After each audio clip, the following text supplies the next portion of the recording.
Hi guys, nandito tayo sa aking new channel na John Corlo 124 Gaming. Dahil ayun po ang aking username sa Roblox. Dito tayo ngayon sa Grow a Garden dahil mag-hatch tayo ng dalawang egg na B-egg at legendary egg. Sana ay makakuha tayo ng turtle sa legendary egg at kahit yung bear B na lang sa B-egg. Ngayon yan, pwede na. Tas yung bug egg natin ay 3 hours pa. Ayan, 3 hours pa siya. Ngayon, mag-hatch na tayo ng legendary egg at ang nakukuha ay, ano ba makukuha natin dito? Silver monkey ang ating nakuha. At ang next natin ngayon ay ang B-egg. At ngayon, ang makukuha natin ay, sa B-egg ay, ano makukuha natin dito? Jandel, bigyan mo ako magandang honey bee ang nakuha natin.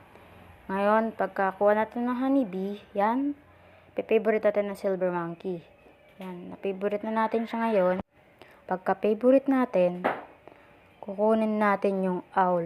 Pipick up natin yung owl ngayon. Bibitawan natin ang honeybee.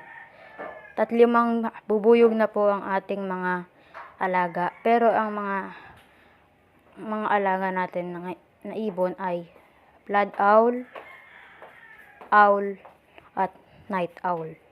Ayun lang po. Salamat po sa inyong panonood. Ayun lang. Salamat. Like and subscribe.